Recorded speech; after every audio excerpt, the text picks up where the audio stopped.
রিক্সা দেখছিস কিছু? আরে ওই যে রিক্সা করা মেয়েটা, ওই তো আমাদের নুরি। নুরি। কোন নুরি? তোর নুরি। এই সামান্য কিছুদিনের মধ্যে এত পরিবর্তন? প্রায় 1 বছর হয়ে গেল। তাই বলে এত পরিবর্তন? শুধু কলেজে যায় আর 5 ওয়াক্ত নামাজ পড়ে। কাকা বসেনি? কাকা এই সময় বাসা পাই গেল? যা বস। কি খোঁজো? কাকি বাসায় আর কেউ নেই? আর কে থাকবে? না কাকি, কাকি আমি একটু আপনাদের ছাদে যাই। জিজ্ঞেস করে কি আছে? শান, এখানে কি করতেছো? গল্প করতেছিলাম।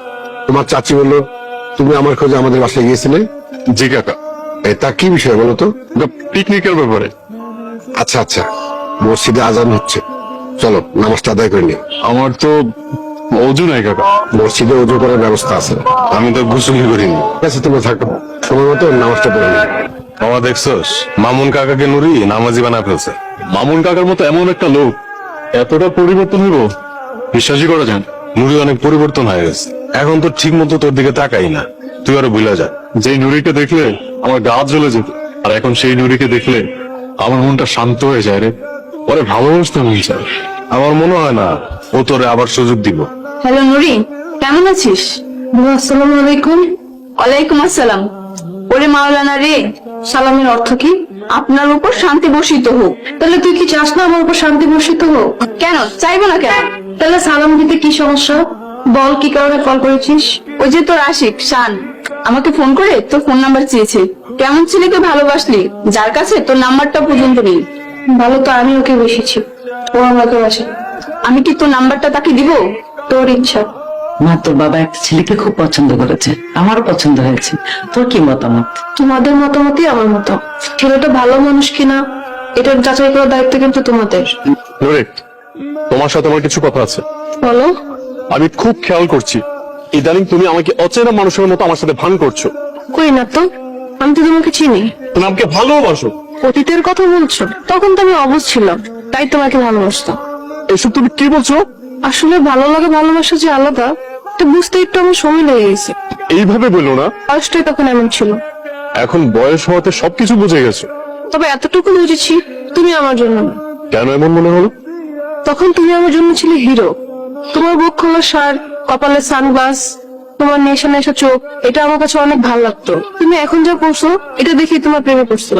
এখন আর সেই প্রেম নেই নাকি? এখন আর আমাকে ওই পুরুষ মানুষই মনে হয়? আমার একটা ভালো মানুষ চাই, ভালো পুরুষ। নুরি আমাকে বলছে ওর একটা ভালো মানুষ দরকার। আরে ভাই, ভালো মানুষটা কি? ও মনে হয় একটা নামাজি ছেলেকে বিয়ে করতে চায়। আমি কি নামাজ পড়ি না? কিন্তু ঈদে চাঁদে মাঝে মাঝে পড়ো। 5 ওয়াক্ত নামাজ পড়তে হবে, এই কথাটা আমার মাথায় আসলো না এতক্ষণ। আজকে তো বিশাল একটা ঘটনা ঘটে গেছে। আজকে ভোরবেলা দেখলাম শান রাফিকে নিয়ে মসজিদে ফজর নামাজ আদায় করলো। এটা একটা ঘটনা হলো? যে ছেলেকে দিনের বেলা মসজিদে নিতে পারে না, আর সেই ছেলে ফজরের সময় ঘুম থেকে উঠে জামাতের সাথে মসজিদের নামাজ আদায় করছে। নুরি, আমি এখন সময় মতো 5 ওয়াক্ত নামাজ পড়ি। মাশাআল্লাহ। আর কিছু বলবে না? আল্লাহ তোমার হৃদয়ের দান করুন। মামা চলেন। এত তারা কিসের? এখান থেকে আর লোলা একদম কাটার নিচে দিব। নুরি, একটু নামো না প্লিজ, তোমার সাথে অনেক কথা আছে। আমার কাজ আছে। তোমার জন্য আমি 5 ওয়াক্ত নামাজ পড়া শুরু করলাম, আর তুমি আমার জন্য 5 মিনিট সময় দিতে পারবে না? তুমি আমার জন্য নামাজ পড়ো? বিশ্বাস না হলে মহল্লার যে কাউকে জিজ্ঞাসা করো, আমি এখন থেকে 5 ওয়াক্ত নামাজ পড়ি। শান, তুমি আমার জন্য নামাজ কেন পড়ো? মানুষ নামাজ পড়ে আল্লাহর সন্তুষ্টির জন্য, দুনিয়ার কাউকে খুশি করার জন্য। তুমি একজন ভালো মানুষ চেয়েছিলে না? এই যে একটা ছেলেকে একা পেয়ে তোমার মেয়ের ফের সুখী করতেছো। সরি নুরি। দেখো, আমার কোনো দোষ নাই। একটা মেয়ের জন্য কি করে নাই শান, তুই নুরির চেয়েও ভালো মেয়ে পাবি। এখন থেকে সব বাদ। নামাজ কালামও বাদ। বল বাপি, মসজিদে যাই। সব বাদ বলছি, নামাজ কি আর বাদ দেওয়া যায়? নুরির মা, নুরিকে নিয়ে আসো। ভাই, মেয়ে আমাদের পছন্দ হয়েছে, দিন তারিখ নিয়ে কথা বলতে পারি। সামনের মাসে নুরির পরীক্ষা, পরের মাসে যে কোনো শুভ দিন দেখেই আপনারা জানা দেন। মেয়ের বিয়ে হয়ে যাচ্ছে, পরীক্ষা দিয়ে কি করবো? মানুষ লেখাপড়া কি শুধু চাকরির জন্যই করে? তাহলে পড়ালেখা করে কি লাভ? আমাদের ঘরের বউ চাকরি করতে পারবে না। স্বামীর সংসারের প্রয়োজন হলে অবশ্যই আমার মেয়ে চাকরি করবে। কাকা, নুরি কেমন আছে? নানা দিক থেকে বিয়ের প্রস্তাব আসতেছে। তুমি দেখি ডাইরেক্ট আমাদের বাড়ি ছাদে চলে আসছো। আসতে পারি না? অবশ্যই আসতে পারো, কারণ তুমি আমাদের প্রতিবেশী। আমরা শুধু প্রতিবেশী?